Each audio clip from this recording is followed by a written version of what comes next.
Eternal Father, I offer you the body and the blood.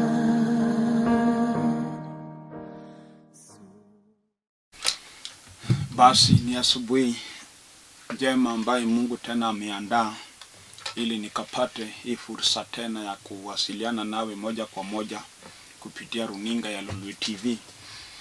Iposa ni asubuhi ambayo Mungu amenipa, ninakukaribisha ninapoanza ili ukapate nafasi tukajifunze pamoja, alafu mwishowe tutaomba pamoja nawe, na najua Mungu atakubariki na atatenda jambo kwa maisha yako. Kwa sababu leo ni siku ya Krismasi, na ninajua wengi tunasherehekea hii siku, tunaenda kanisani, tunaomba, tukishukuru Mungu. Nami pia nataka kuchukua hii nafasi ili nikapate kufundisha kuhusu siku ambaye tunasherehekea leo.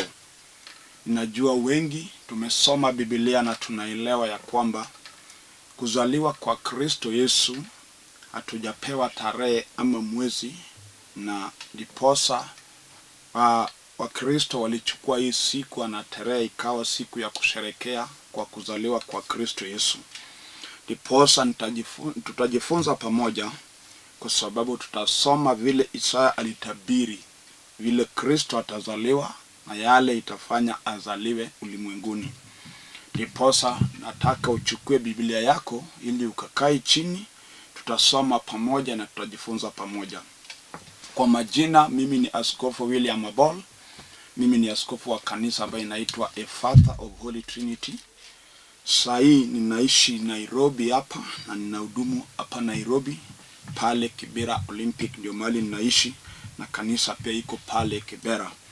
Niposa ninapoanza ninakukaribisha, chukua Biblia yako, ukae na utulivu ili ukafungue Biblia pamoja nami, tukapate kusoma ili tukapate kuelewana katika maandiko yenye tutasoma asubuhi ya leo.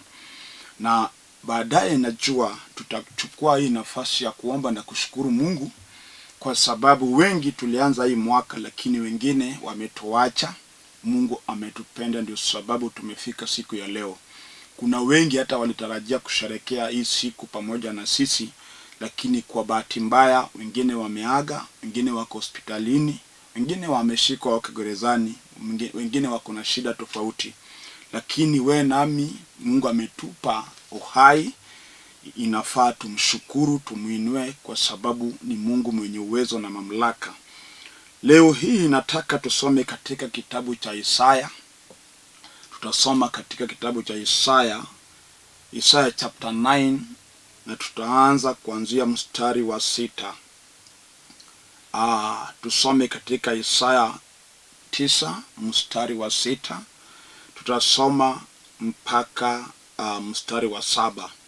Hapo ndio tutajifunza asubuhi ya leo, na kiini cha neno ambayo nataka nifunze ni kwa nini Yesu Kristo akazaliwa. Hiyo ndio sababu ama ndio kiini cha ujumbe ambaye nataka kufundisha asubuhi ya leo. Fungua Biblia yako, kuwa na usikivu, tuende pamoja mpaka nimalize. Nitasoma katika kitabu cha Isaya 9 mstari wa 6. Inasema hivi: maana kwa ajili yetu mtoto amezaliwa, tumepewa mtoto mwanaume, na uweza na kifalme utakuwa begani mwake, naye ataitwa jina lake Mshauri wa Ajabu, Mungu mwenye nguvu, Baba wa milele, Mfalme wa amani. Hiyo ndio mahali nimesoma, na nataka tujifunze kutoka katika haya maandiko. Na mimi najua ya kwamba hata wewe unapoketi ukanitazama pale, tayari umesoma na umesikia vile Biblia inatuambia. Biblia inasema, nikisoma tena, maana kwa ajili yetu mtoto amezaliwa, tumepewa mtoto mwanaume, na uweza wa kifalme utakuwa begani mwake. Biblia inatuambia kwamba kwa ajili yetu mtoto amezaliwa na tumepewa mtoto mwanaume. Kwa nini mtoto amezaliwa kwa ajili yetu? Hii ndio kiini cha ujumbe ambaye nataka nifunze asubuhi ya leo. Kwa sababu wengi tunasherehekea hata kile yenye hatuelewi. Wengi wetu tunasema tunasherehekea kuzaliwa kwa Kristo, na yale matendo yenye tunafanya haiambatani na matarajio ya Mungu. Kwa sababu Kristo alipozaliwa, kunaye maana ya kuzaliwa kwake. Kunaye sababu ilifanya Mungu akapeana Kristo, ambaye imeandikwa ya kwamba ni mwana wake wa kipekee ili aje ulimwenguni. Imeandikwa katika kitabu cha Yohana ya kwamba kwa jinsi hii Mungu aliupenda ulimwengu, ndipo akatuma ama akapeana mwana wake wa kipekee, ili atakaye muamini asipotee bali awe na uzima wa milele. Hiyo ndio sababu Kristo alitumwa ama alizaliwa ulimwengu. Kwa nini akazaliwa? Ili atakaye muamini asipotee bali awe na uzima wa milele. Historia tunajua ya kwamba Mungu alimuumba Adamu na akaumba Hawa na akawaweka kwa bustani la Edeni. Walipokuwa pale, walikuwa watu wa Mungu, walikuwa watu wenye Mungu anawatembelea, wanakaa pamoja na Mungu. Na pale bustani la Edeni hakukuwa na dhambi, na vile dhambi hakukuwa pale, hakukuwa na mauti, hakukuwa na magonjwa, hakukuwa na shida, hakukuwa na kitu yoyote ambayo inaweza umiza binadamu, kwa sababu walikuwa watakatifu, walikuwa wakiishi na Mungu, walikuwa watu wa Mungu. Lakini mwovu shetani alipokuja pale Edeni, akamdanganya mwanamke na wakakula lile tunda yenye Mungu alisema wasikule. Inamaanisha wakafanya dhambi ama wakafanya kinyume na mapenzi ya Mungu. Ilibidi Mungu awakatorosha pale na wakafukuzwa kwa bustani la Edeni na wakatupwa kwa ulimwengu yenye imejaa dhiki, shida, kifo, mauaji, njaa, uchi na tabu nyingi. Kwa sababu gani Mungu akawatupa kwa hiyo ulimwengu? Kwa sababu waliasi, kwa sababu walikataa kuheshimu sheria za Mungu, kwa sababu waliacha vile Mungu aliwaelekeza na wakatenda kinyume na mapenzi ya Mungu. Ndiposa tukaitwa watenda dhambi. Adamu na Hawa walipofukuzwa pale, walifukuzwa kwa sababu walikuwa watenda dhambi. Na Mungu na dhambi hawaendi pamoja. Pale kuna dhambi, Mungu huacha ama Mungu hutoroka. Ndiposa Adamu alipofanya dhambi na akafanya hiyo kitendo, Mungu kama Mungu mtakatifu alimwacha. So akafukuzwa nje ya Eden na akaishi nje ya Eden kwa ulimwengu ambayo imejaa shida. Hapo ndio mahali shida, tabu na hizi vitu zote ilianzia. Ndiposa kila mmoja inafaa kapate kuelewa ya kwamba Mungu hakutuumba tuteseke. Mungu hatukuumba tukufe. Mungu hatukutuumba ili tukaone shida. Mungu alituumba tuishi kwa maisha ya amani, maisha ya baraka, maisha yenye imejaa mafanikio. Lakini mwovu shetani ndiye yule alileta hizi zote ambayo siku hizi binadamu tunapitia. Tunapitia ya kwa sababu gani? Kwa sababu baba wetu ama babu wetu Adamu alifanya kinyume na mapenzi ya Mungu. Na hapo ndio dhambi ilianzia.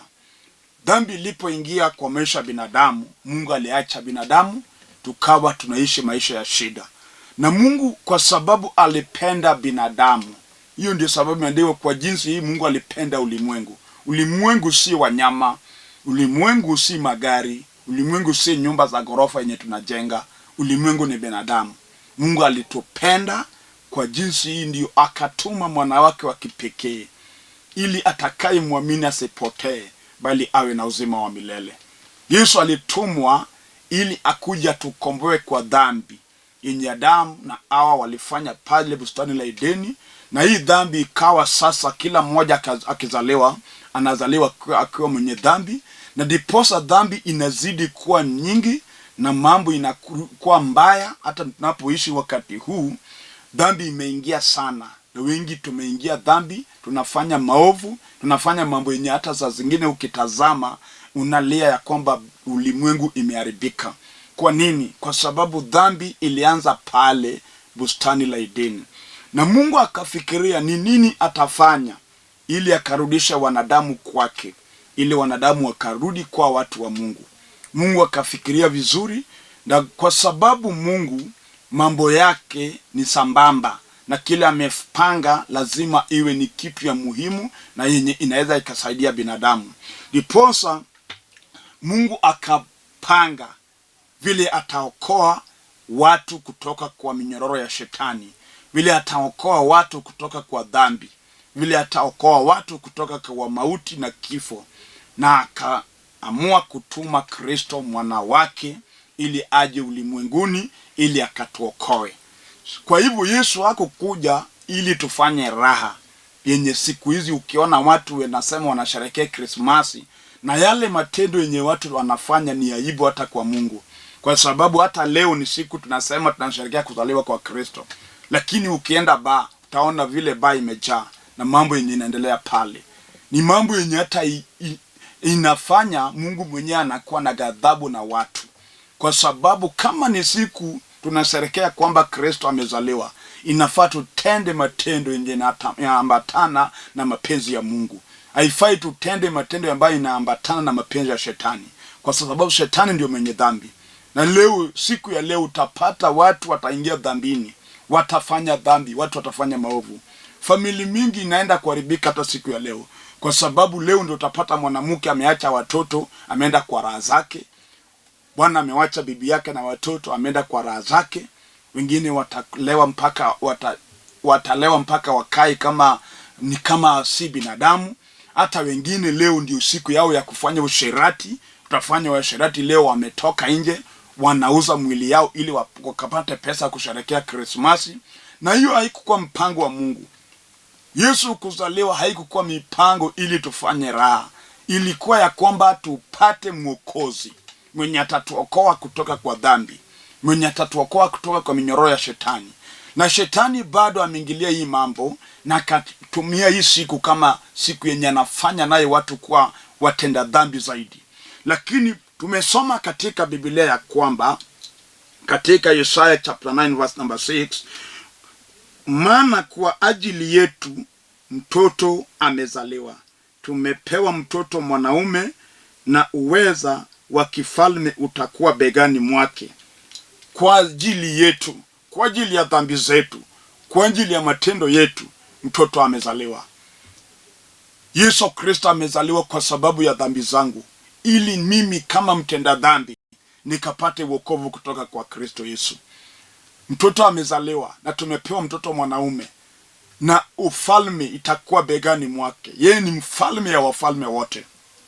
Utakapo mkubali na uachane na matendo ambaye shetani ametuweka tufanye, huyo mfalme atakukomboa. Hakuna uwezo ya kutukomboa katika mikono yote ya shetani. Unajua shetani pia ni mfalme na hakuna ufalme wake. Lakini ufalme ya shetani ni ya dhambi, mateso, watu kuuana na matendo kama hayo. Lakini Kristo Yesu ametuletea uzima wa milele, amani. Ndio sababu anaitwa mfalme wa amani, the Prince of Peace. Mungu mwenye amani, amejaa amani. Na siku hizi hata ukitazama vile maisha tunaishi, unapata hata sahi ni asubuhi na ni siku watu wanasema ni siku ya Christmas.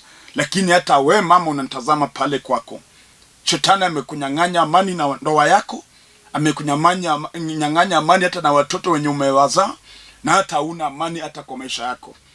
Wengi wetu hata wanaume siku hizi, unapata mtu anatembea akiongea peke yake kwa barabara. Unashindwa nini nafanya huyu jamaa? Kumbe kuna shida ambayo imemkumba mpaka ajui afanye nini. Watu wanalia, hata unapata mtu analia machozi akitembea. Wengine hata usiku hawezi lala kwa sababu ya shida yenye unapitia. Wengine wanateseka hata usiku hawezi lala. Wengine wanaongea kivyao, wanaongea peke yao.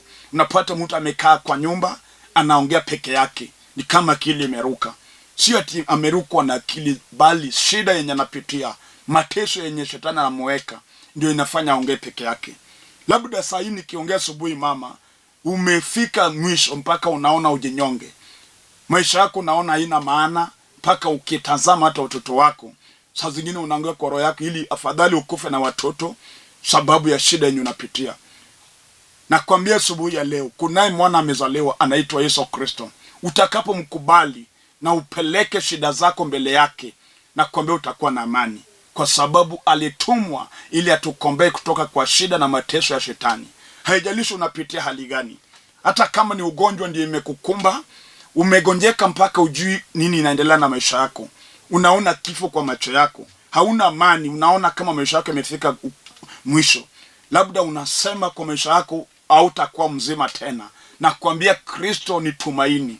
Ukimkubali, hata kama wewe unagonjeka mpaka umetibiwa, magonjwa imezidi, haujui ufanye nini, kubali Kristo asubuhi ya leo, kwa sababu ninajua uwezo wake. Atakuponya na atakufungua katika hizo minyororo ambayo imekufunga.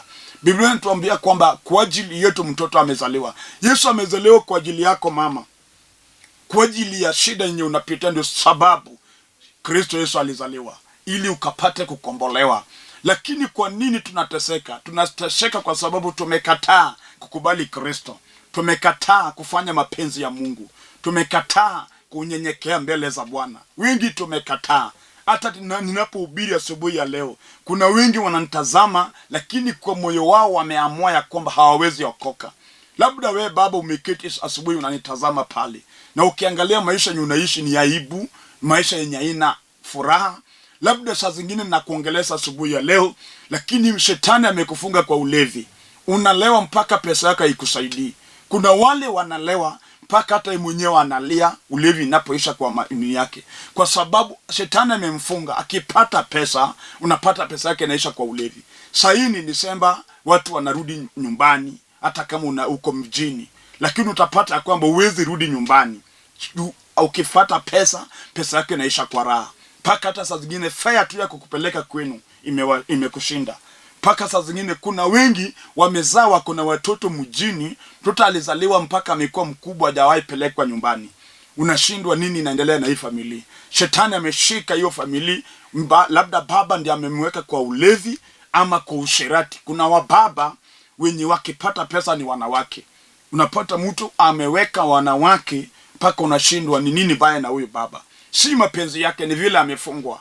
Ni shetani amemweka hivyo. Lakini kwa akili yake, yeye anaona yeye ni mwerevu, anaona anafanya kitu kizuri, hawezi akaambiwa, hawezi akaelimishwa, na kile anafanya ni aibu. Labda uko hata na watoto wakubwa, lakini ile matendo yenye unafanya, hata watoto wanaibika. Hawataki hata waitwe wewe ni baba yao, kwa sababu unawaaibisha na matendo yako. Lakini Yesu Kristo, tukisema amezaliwa kwa ajili yako, ili akukomboe kutoka katika hiyo shida. Wewe unaweza iona ni raha, kumbe ni shida. Ukitaka kujua ni shida, hii kitu yenye unafanya ama matendo yako imefanya hata watoto wako hawezi enda shule, kwa sababu karo umekula kwa raha.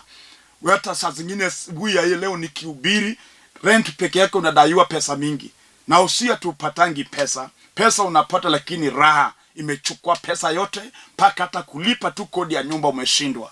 Paka unaishi maisha ya aibu. Hata majirani wakisikia landlord anakuja kwako, unadaiwa miezi 3, miezi 4 hujalipa, wanauliza ni anaendanga kazi unafanya, lakini umefungwa. Shetani amekuteka nyara. Hakuna kizuri unaweza ona kwa maisha yako. Lakini ninahubiri injili ya Yesu Kristo, mwenye uwezo na mamlaka. Utakapokubali na useme ya kwamba kweli nimeshindwa, nimefungwa, nateswa na shetani, Yesu atakukomboa. Kwa sababu tumesoma, imeandikwa kwamba kwa ajili yetu mtoto amezaliwa. Yesu amezaliwa kwa sababu yako dadangu. Hata kama ni mapepo ya usherati imekufunga, kuna wengi hata wakitaka kuwa na ndoa yao inavunjika. Hata unaweza kuwa msichana mrembo, uko na sura, uko na masomo, uko na kazi na kila kitu, lakini mambo ya kuolewa shetani amekataa. Unapopata mtu mkapata kuongea, mkianza kupanga ndoa, inaharibika. Unapata anakuacha, anachukua rafiki yako na anamuoa, mpaka unashindwa nini mbaya na mimi.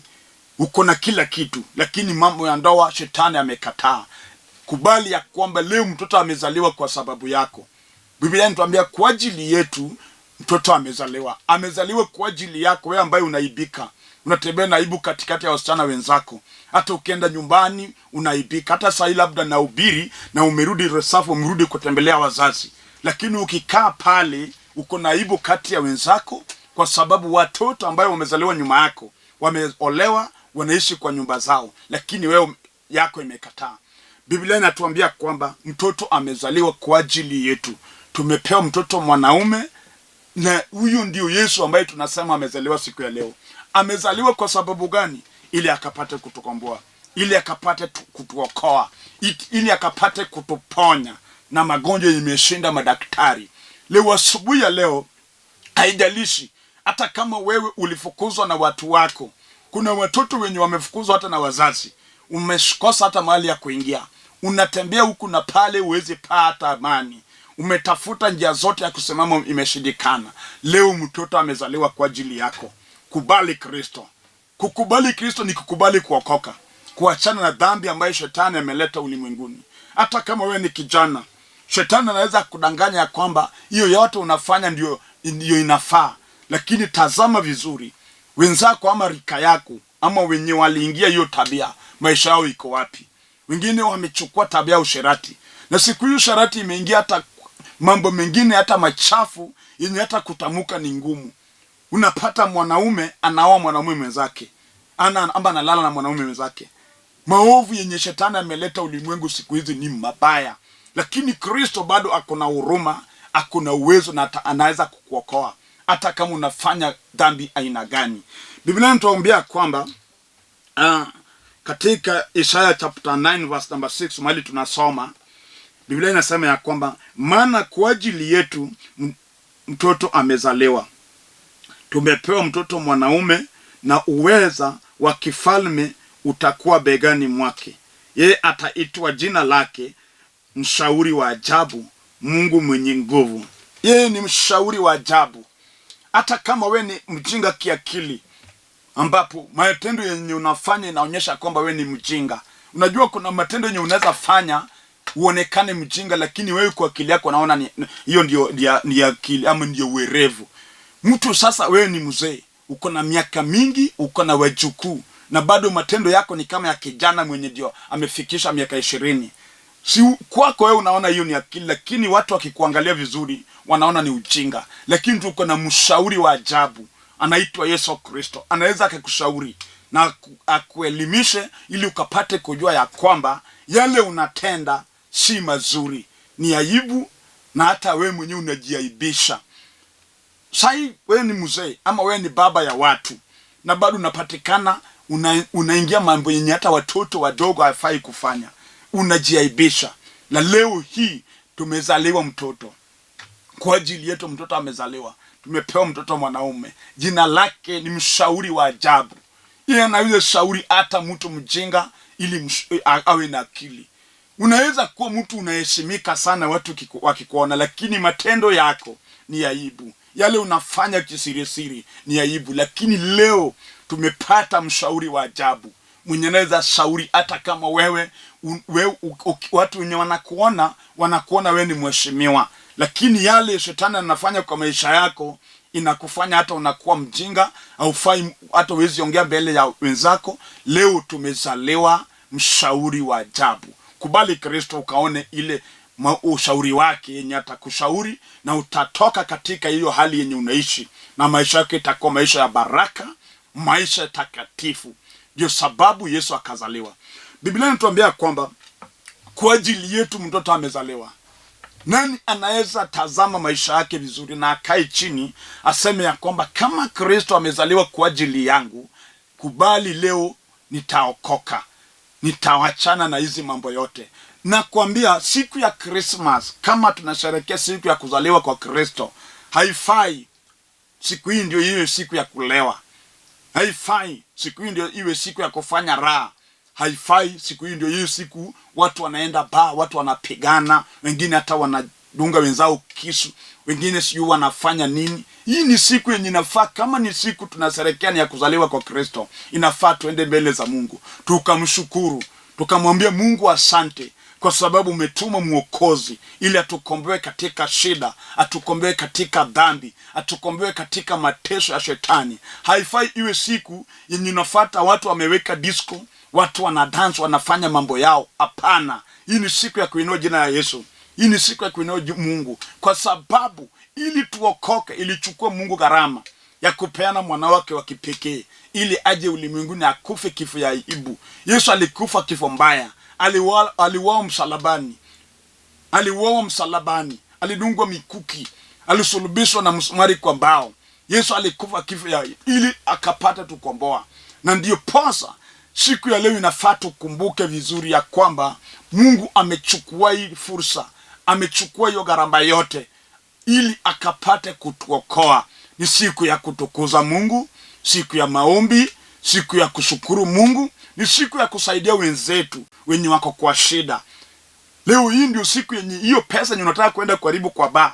Angalia mjane mmoja, ukapate kumpea hata kama ni nguo, ukapate kumpea hata kama ni chakula, ukapate hata kumjengea hata kama ni nyumba. Juu kuna wengi wanaenda hata kutumia pesa mingi sana. Utapata mtu anaenda hata kwa baa ama kwa raha zake, anatumia hata 1,100, 1,200. Wengine wanatumia 10,000, 20,000. Tafuta mjane mmoja.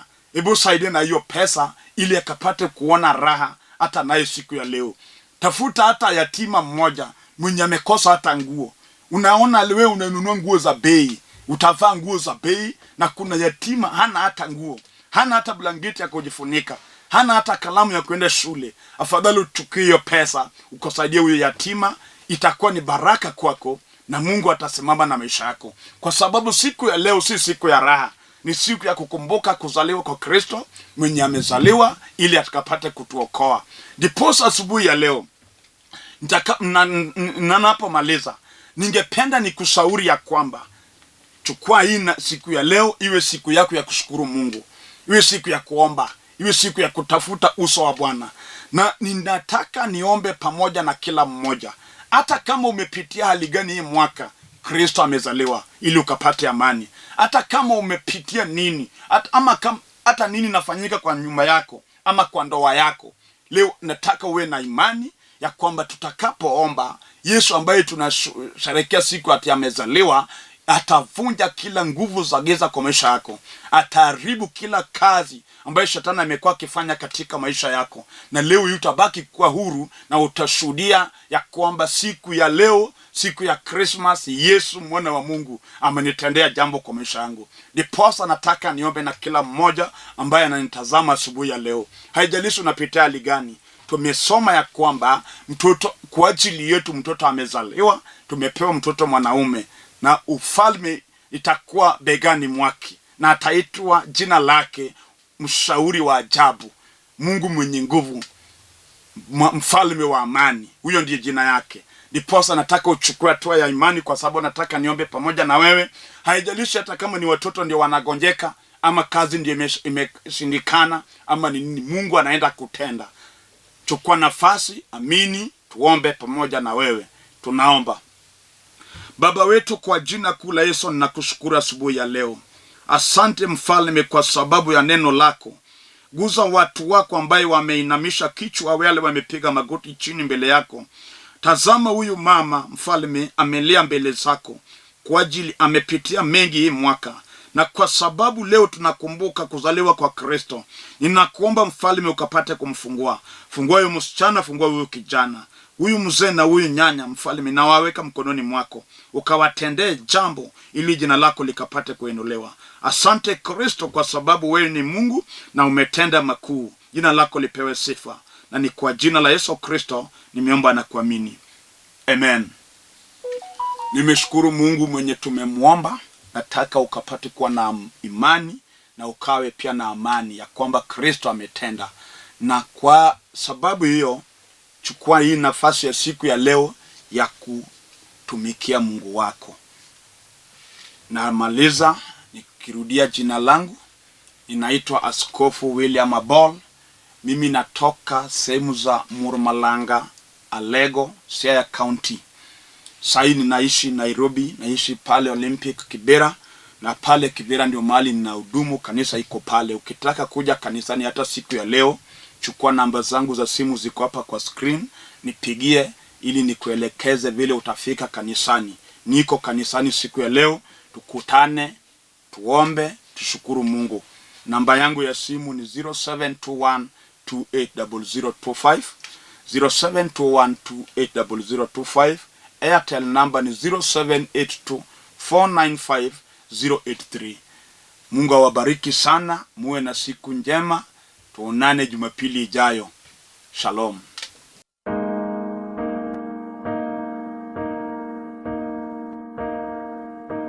Eternal Father,